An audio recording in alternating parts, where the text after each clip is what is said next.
अस्सलाम वालेकुम दोस्तों, मैं हूं बिलाल ख़ान और आप देख रहे हैं बिलाल की बातें यूट्यूब चैनल। उम्मीद करता हूं कि आप सब लोग खैरियत से होंगे।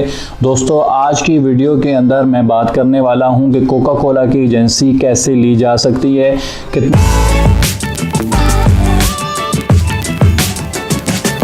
खर्च होता है, कितनी जगह दरकार होती है, और अगर एक सिटी के अंदर ऑलरेडी डिस्ट्रीब्यूशनशिप मौजूद है या एजेंसी मौजूद है तो क्या वहाँ उस शहर के अंदर डिस्ट्रीब्यूशनशिप ली जा सकती है, और अगर ली जा सकती है तो इसका क्या तरीक़ाकार होता है।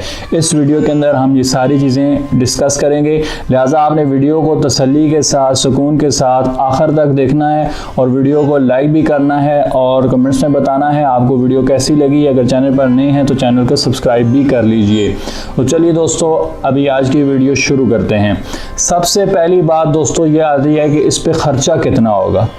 तो दोस्तों, खर्चा जो है इस पे कितना हो सकता है डिपेंड करता है कि कितना खर्चा होगा, कितना आप सामान उसमें डाल रहे हैं, कौन सी जगह पे आप डाल रहे हैं, और क्या क्या आपने इक्विपमेंट्स लेने हैं सप्लाई के लिए, कितनी गाड़ियां लेनी हैं, कितने क्या हिसाब किताब रखना है, कितने एम्प्लॉइज़ रखने हैं, कितना एरिया आपको दिया गया है, उस एरिया के हिसाब से आपका ख़र्चा होगा और उस हिसाब से आपको माल भेजा जाएगा और उस हिसाब से आपकी जगह भी होगी।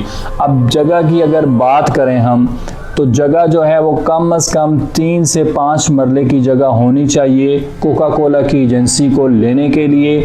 वहाँ पे बहुत सारा सामान जो है वो स्टॉक जमा करने के लिए, प्लस अगर कोई गाड़ियाँ वगैरह खड़ी करनी है तो वहाँ पे गाड़ियाँ भी खड़ी हो सकें। और इसके साथ साथ कुछ एम्प्लॉइज़ होते हैं जो आपके दिन रात आपके लिए काम कर रहे होते हैं, तो उनके रहने के लिए जगह भी वहाँ पे दरकार होगी। तो 3 से 5 मरले से कम जगह पर ये काम नहीं शुरू करना चाहिए। जितनी ज़्यादा जगह होगी उतना ही आसानी के साथ और सहूलत के साथ आप कोका कोला की एजेंसी का काम कर सकते हैं। तो इनकी क्रेडिबिलिटी माशाल्लाह बहुत ज़्यादा है। कोका कोला वालों की जो क्रेडिबिलिटी है वो बहुत ज़्यादा है मार्केट के अंदर। उसकी वजह यह है कि ये काफ़ी अरसे से काम कर रहे हैं। इनकी प्राइसेस भी आपने देखा होगा ज़्यादा होती हैं। किसी ने डिस्ट्रीब्यूटरशिप के बंदे ने इनसे पूछा था कि पेप्सी की प्राइसेस जो है फिर कम होती हैं, बाकी कंपनी की प्राइसेस कम होती हैं, तो हमारी जो है कोका कोला की प्राइसेस ज़्यादा क्यों हैं। तो उन्होंने कहा था कि इसलिए कि हम क्वालिटी प्रोवाइड करते हैं, तो क्वालिटी की हम जो है वो लेते हैं, क्वालिटी पे कोई कंप्रोमाइज़ नहीं करते। इस वजह से कोका कोला की प्राइसेस हाई होती हैं। आप इनकी क्रेडिबिलिटी का अंदाज़ा लगा सकते हैं। अब इनको ये फिक्र नहीं है कि हमारी चीज़ बिकेगी नहीं, Coca Cola is the Coca Cola. अब साथ साथ ये बात करूंगा कि तरीक़ाकार क्या होगा एजेंसी लेने का। तो दोस्तों, तरीक़ाकार की अगर बात करें तो इसको थोड़ा सा समझना पड़ेगा कि आप देखें कि कोका कोला की डिस्ट्रीब्यूशनशिप जो है वो पूरे पाकिस्तान के अंदर फैली हुई है। कई दहाइयों से कोका कोला की जो है कंपनी है वो पाकिस्तान के अंदर आई हुई है, तो इसका बहुत ज़्यादा नेटवर्क जो है वो स्ट्रॉन्ग है। इसका नेटवर्क इतना स्ट्रॉन्ग है कि हो सकता है आप डायरेक्ट कंपनी के पास जाएं और कंपनी आपको रिजेक्ट कर दे, चाहे आप करोड़ों रुपया पास से लेकर जाएं। वो कंपनी पैसे को नहीं देखती, आपके काम को देखती है कि आप काम क्या कर रहे हैं और आपके अंदर चीज़ों को सेल करने की कितनी कैपेसिटी है। कंपनी ये चीज़ देखती है। फिर भी वो इसमें कुछ ना कुछ गुंजाइश निकाल लेते हैं। वो देखते हैं कि कोई हमारा डिस्ट्रीब्यूटर क्या ऐसा भी है जो कि काम सही नहीं कर रहा, अपने सेल्स टारगेट्स को अचीव नहीं कर रहा, जो हमसे माल थोड़ा ले रहा है और माल उसका बिक भी नहीं रहा। ऐसी सूरत हाल में कंपनी रेफ़र करती है कि आप हमारे फलां डिस्ट्रीब्यूटर के पास जाएँ, उनसे आप मुआहदा कर लें, उनसे तय कर लें, क्योंकि वो बिज़नेस से क्विट होना चाहते हैं। आप उनकी डिस्ट्रीब्यूशनशिप अपनी ओनरशिप में ले लें और आप उनको पैसे पे कर दें। अब यहाँ पे ख़र्चे की बात आती है। यहाँ पे मैं ख़र्चे को थोड़ा सा एक्सप्लेन करूँगा कि अगर आपने उस बंदे के पास गए हैं और उस बंदे से आपने कहा है कि आपकी डिस्ट्रीब्यूशनशिप जो है वो मैं लेना चाह रहा हूँ, मुझे कंपनी ने आपकी तरफ भेजा है, अगर आप सेल करना चाहते हैं तो काइंडली मुझे सेल कर दीजिए। तो कंपनी वाले जो डिस्ट्रीब्यूशनशिप जिस बंदे ने ली हुई है वो खुशी से ये कहेगा, हाँ यार मैं तो इससे तंग आया हूँ, आप मुझसे बेहतर काम कर सकते हैं तो आप इस एजेंसी को ले लें।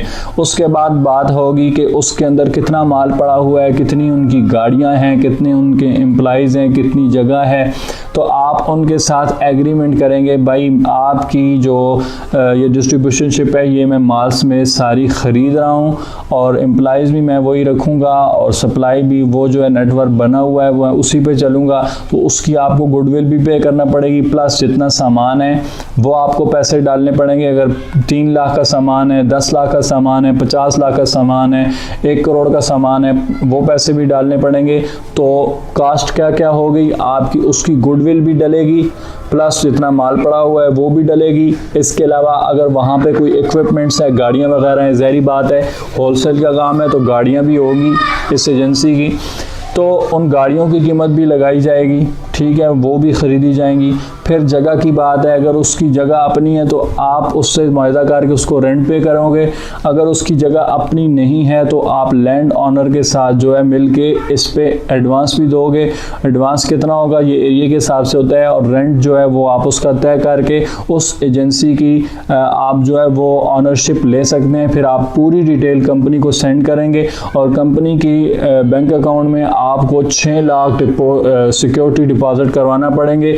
तो मोटे मोटे जो है वो 3-4 खर्चे हो गए हैं। एक कंपनी की सिक्योरिटी आपने जमा करवानी है, नंबर 2 जितना माल डिस्ट्रीब्यूटर के पास पड़ा हुआ है उसके पैसे, उसकी गुडविल के पैसे, फिर जितने इक्विपमेंट्स हैं उनके पैसे, फिर इसके अलावा जो है और छोटे मोटे खर्चे जो हैं वो आपको पे करने पड़ेंगे।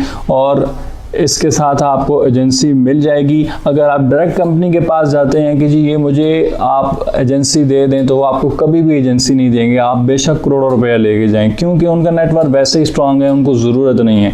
हाँ, अगर कोई उनका डिस्ट्रीब्यूटर या एजेंसी जो है वो काम ठीक नहीं कर रही तो उस सूरत हाल में आपकी गुंजाइश निकलेगी और कंपनी उसमें आपकी मदद भी करेगी, वो एग्रीमेंट भी करवा देगी, सारा कुछ करके दे देगी। इसके अलावा दोस्तों अगर प्रॉफिट की बात करें तो प्रॉफिट भी माशाल्लाह इस काम के अंदर बहुत ज़्यादा है। जितनी ज़्यादा आपकी सेल बढ़ेगी उतना ही आपका प्रॉफिट बढ़ेगा। जितने ही आप जो है दुकानदारों को सप्लाई करेंगे, आप जो है वो माल सप्लाई करोगे उतना ही आपको प्रॉफिट मिलेगा।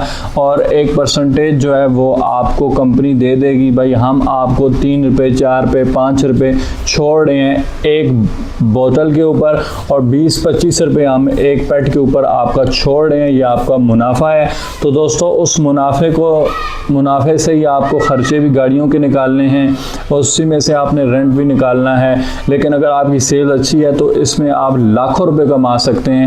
ऐसे लोग भी हैं जिन्होंने 20-25 लाख रुपए से काम शुरू किया था और इस टाइम 5-5 करोड़ का स्टॉक वो उनका पड़ा हुआ है उनकी एजेंसी के अंदर, और हर साल ये इन्वेस्टमेंट बढ़ती चली जा रही है। दोस्तों उम्मीद करता हूँ कि ये वीडियो आपको पसंद आई होगी, बहुत कुछ सीखने को मिला होगा। इसके बावजूद अगर आपके जहन में कोई क्वेश्चन है इस बारे में कि एजेंसी के बारे में क्या सिस्टम है, कुछ क्वेश्चन आपके जहन में है तो उसका आंसर भी देने के लिए तैयार हूँ। आपको करना ये होगा कि नीचे कमेंट्स में जाके क्वेश्चन पूछना होगा, पूरी कोशिश करूँगा कि आपको इसका आंसर कर सकूँ। अभी तक के लिए इतना ही, इंशाल्लाह नेक्स्ट वीडियो में हाज़िर होंगे, तब तक के लिए इजाज़त दीजिए। अस्सलाम वालेकुम।